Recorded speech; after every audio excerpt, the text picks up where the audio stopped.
নমস্কার, টিভি9 বাংলায় আপনাদের স্বাগত জানাই। আমি ঠোঁটকাটা শুভজিৎ। আজ শুরু করবো একটা ফেসবুক পোস্ট দিয়ে। অনেক রকম ফেসবুক পোস্ট হয়, কিন্তু পরিস্থিতির সঙ্গে একেবারে প্রাসঙ্গিক হয়ে ওঠে এমন একটা Facebook post. Interesting.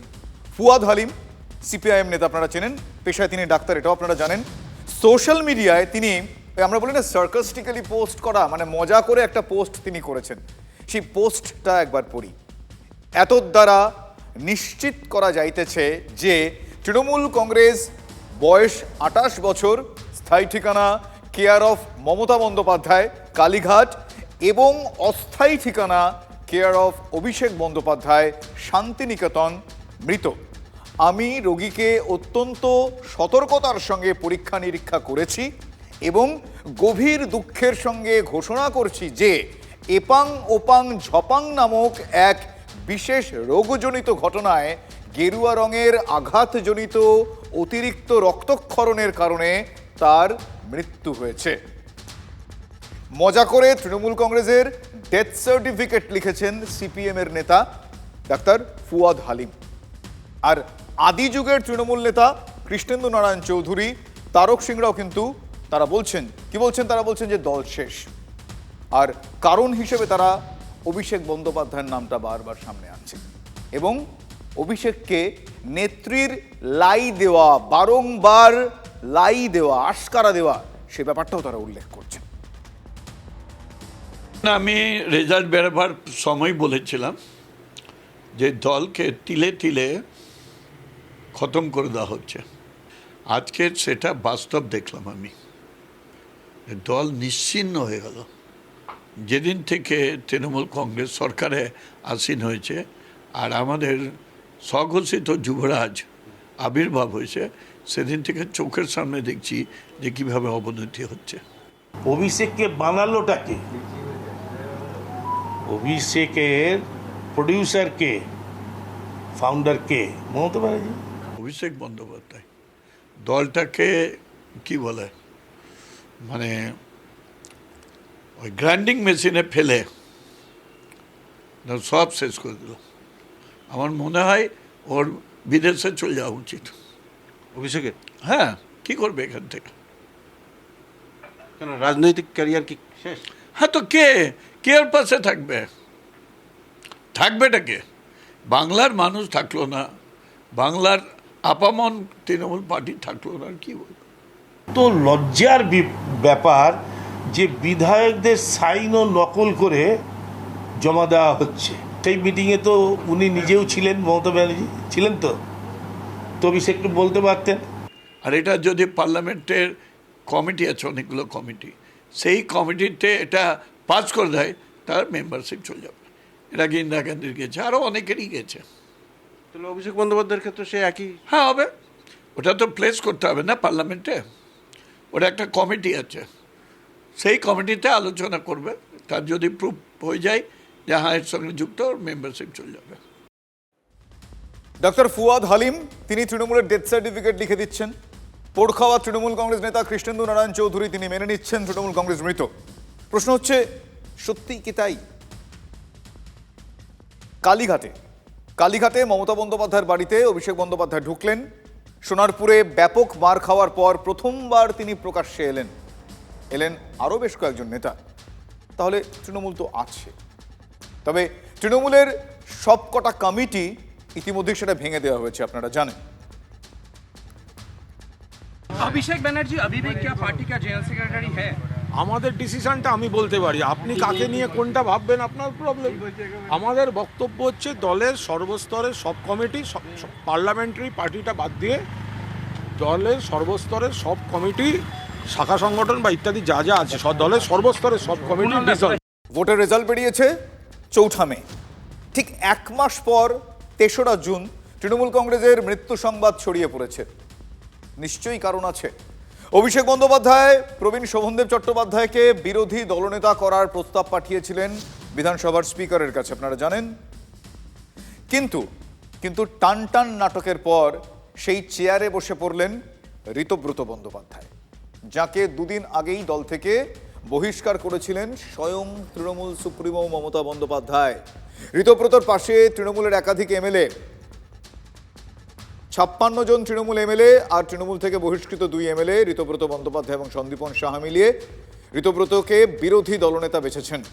Sandipan Saha, শিউলি সাহা, জাভেদ খান, সাবিনা ইয়াসমিন উপদলনেতা এবং আখরুজ্জামান তিনি মুখ্য সচেতক। আজ বিধানসভায় বৈঠক করে সিদ্ধান্ত নেন বিদ্রোহী এমএলএরা। তাদের মধ্যে একাধিক চমকে দেওয়া নামও রয়েছে। জাভেদ খান, শিউলি সাহা, সাবিনা ইয়াসমিন, কাজল শেখ, চন্দ্রনাথ সিনহা, সমর মুখোপাধ্যায়, আখরুজ্জামান, গোলাম রাব্বানি, আরও কত নাম রয়েছে। তাদের চিঠি পেয়ে ঋতব্রতকেই বিরোধী দলনেতার স্বীকৃতি দেন বিধানসভা স্পিকার। দেখুন, মমতা ব্যানার্জি আমাদের লিডার, মমতা ব্যানার্জিকে দেখে আমরা দল করেছি, মমতা ব্যানার্জি আমাদের নেত্রী থাকবে। কাকে মানছেন এখন লিডার অফ অপোজিশন? যে হয়েছে তাকে, যে চিঠি দিয়েছে ঋতব্রত ব্যানার্জি। তাহলে একদিকে বলছেন মমতা ব্যানার্জি লিডার, অন্যদিকে ঋতব্রত বন্দ্যোপাধ্যায়কে লিডার অফ অপোজিশন মানছেন? মমতা ব্যানার্জি আমাদের লিডার, মমতা ব্যানার্জি আমাদের নেত্রী, তাকে দেখে দল করেছি। তাকে দেখে দল করা তিনি আমাদের নেত্রী ছিলেন, আছেন, থাকবেন। মমতা ব্যানার্জি যাকে বহিষ্কার করলেন তাকে লিডার অফ অপোজিশন মানছেন? লিডার অফ অপোজিশন সমস্ত বিধায়করা করেছে, দল তাকে বহিষ্কার করতে পারে, কিন্তু এমএলএরা, সমস্ত এমএলএরা তাকে করেছে। আর অভিষেক ব্যানার্জি নেতা আছেন? যা বলার বলে দিচ্ছি। অভিষেক ব্যানার্জি কি আপনাদের নেতা মানছেন? এই চলো। মমতা বন্দ্যোপাধ্যায়কে নেত্রী মানছেন, অথচ মমতা বন্দ্যোপাধ্যায়ের নির্দেশক্রমেই কিন্তু ঋতব্রত বন্দ্যোপাধ্যায়কে বহিষ্কার করা হয়েছে, আবার তাকেই তারা নেতা বলছেন। অর্থাৎ তারা কি কোথাও এখনই স্পষ্ট করে কিছু বলতে চাইছেন না? এই মুহূর্তে নেত্রী মমতা বন্দ্যোপাধ্যায়, তিনি আমাদের অ্যাডভাইস করবেন। স্লোগান তৃণমূল কংগ্রেস জিন্দাবাদ। তিনি অ্যাডভাইস করুন, উপদেষ্টা হিসেবে থাকুন, আমাদের কাজ করতে দিন। আমরা এখানে যারা আছি সকলেই তৃণমূলের বিধায়ক। আমাদের নেত্রী মমতা ব্যানার্জি, আমরা আমাদের নেত্রী মমতা ব্যানার্জির কাছে আমাদের আবেদন, আমাদের এই পরিষদ দলকে উনি স্বীকৃতি দিয়ে আমাদের অ্যাডভাইস হিসাবে উনি আমাদের পরিচালনা করুন। বিদ্রোহ বলবেন না, আমরা নেত্রীকে দিনের প্রথম থেকে রাত্রি পর্যন্ত, আর জীবনের রাজনীতি শুরু হয় নেত্রী ছাড়া আমরা কাউকেই জানি না, কিন্তু যখন দেখি যে অন্য কেউ কারুর হাতে দলটা চলে গেছে বা তার নির্দেশিকায় আমাদের চলতে হচ্ছে, তখন তো আমাদের এই স্টেপ নিতে হয়েছে। নেত্রী যাকে অভিষেক বন্দ্যোপাধ্যায়, বুঝতেই পারছেন সবাই, আজকে 60 জন বিধায়ক একই কথা বলছে, একই সুরে বলছে। আমাদের এই কথাগুলো তো আগে শোনা হয়নি, শুনতে চাইনি, বলবে বলনি কেন, বলার সুযোগ দেওয়া হয়নি। সুযোগ যদি দেন আর বলেন, আর তাহলে তার বিরুদ্ধে ব্যবস্থা নেওয়া হতো, সেই জন্য ভয়েও বলতে পারিনি। আজকে যেটা হয়েছে, আমরা কিন্তু মমতা বন্দ্যোপাধ্যায় সৈনিক ছিলাম, আছি, থাকবো, যদি দিদি লাথি মেরে না সরিয়ে দেয়। দিদি যদি বলেন কি বলছেন আগে দেখি। দিদি তো টুইট করে সবাইকে সরিয়ে দিই। টার্গেট সেই অভিষেক বন্দ্যোপাধ্যায়। মালদার কৃষ্ণেন্দু নারায়ণ থেকে মেদিনীপুরের শিউলি সাহা। ঋতব্রত গিয়ে কোথায় বসলেন? মমতা বন্দ্যোপাধ্যায়ের চেয়ারে। বিরোধী দলনেতা ঋতব্রত বন্দ্যোপাধ্যায় যে চেয়ারে বসে আছেন, ছবি দেখছেন আপনারা, এই যে চেয়ারটার ছবি, ঋতব্রতর ছবি। বিধানসভার ঘরে ওই চেয়ারে বসতেন মুখ্যমন্ত্রী মমতা বন্দ্যোপাধ্যায়, প্রাক্তন মুখ্যমন্ত্রী মমতা বন্দ্যোপাধ্যায়। আর সেই চেয়ারে বর্তমান মুখ্যমন্ত্রী শুভেন্দু অধিকারী বসেন না। বিরোধী দলনেতা হিসেবে যে চেয়ারে বসতেন সেটাই নিয়ে গিয়েছেন তিনি নিজের ঘরে। আর মুখ্যমন্ত্রী, তৎকালীন মুখ্যমন্ত্রী মমতা বন্দ্যোপাধ্যায় যে চেয়ারে বসতেন সেই চেয়ার পাঠিয়ে দেওয়া হয় বিরোধী দলনেতার জন্য। ঠিক সেই চেয়ারটা, মানে মমতা বন্দ্যোপাধ্যায়, প্রাক্তন মুখ্যমন্ত্রী মমতা বন্দ্যোপাধ্যায়ের চেয়ারে বসলেন ঋতব্রত বন্দ্যোপাধ্যায়। আমরা 58 জন বিধায়ক শুরুতেই বলেছি, আপাতত তাদের সই করা সমর্থন। সিপিএম থেকে বালিশ চাটা মাল, প্রায় সিংহভাগ বিধায়কই সশরীরে উপস্থিত ছিলেন। এতে কারা এইসব মাথায় তোলাই ভুল হয়েছিল। মাননীয়া মমতা বন্দ্যোপাধ্যায়কে আমাদের এই পরিষদীয় দলের প্রধান পরামর্শদাতা হিসেবে থাকবার অনুরোধ জানাচ্ছি। তিনি থাকুন আমাদের পরামর্শদাতা হিসেবে। আমি মুখে বলবো আমি আমার নেত্রী মমতা বন্দ্যোপাধ্যায়, আর আমি মমতা বন্দ্যোপাধ্যায়কে না জানিয়ে, মমতা বন্দ্যোপাধ্যায়ের নির্দেশ না মেনে, তার সঙ্গে আলোচনা না করে অন্য জায়গায় ওই দলত্যাগ বিরোধী আইন বাঁচাতে গিয়ে নাটক করব, দুটো তো একসঙ্গে হয় না। দলটা দিদির হাতে ছিল না। সবাই 60 জন কেন 80 জনের কাছে গিয়ে যদি কানে কানে জিজ্ঞেস করেন, একই উত্তর দেবে, দলটা দিদির হাতে নেই, দিদির হাতে নেই, দিদির হাতে ছিল না। নেত্রীকেও ভাবতে হবে কিসের জন্য পরাজয়, সেটা আলোচনা না হয়ে আমরা যেদিন গেলাম সেদিন উঠে দাঁড়িয়ে বিশেষ একজনকে হাততালি দিয়ে সম্বর্ধিত করতে বলা হলো, এটা আমাদের কাছে খুব বেদনাদায়ক। আমি মনে করি যেসব কর্মীরা কষ্ট করে আমাদেরকে জিতিয়েছে, 294 সিটে রক্ত ঝরিয়ে জেতানোর চেষ্টা করেছে, সেদিন ওইখান থেকে দাঁড়িয়ে আমার সেই কর্মীদেরই হাততালি দিয়ে সম্বর্ধিত করা উচিত ছিল, নিশ্চিতভাবে অভিষেক বন্দ্যোপাধ্যায়কে নয়।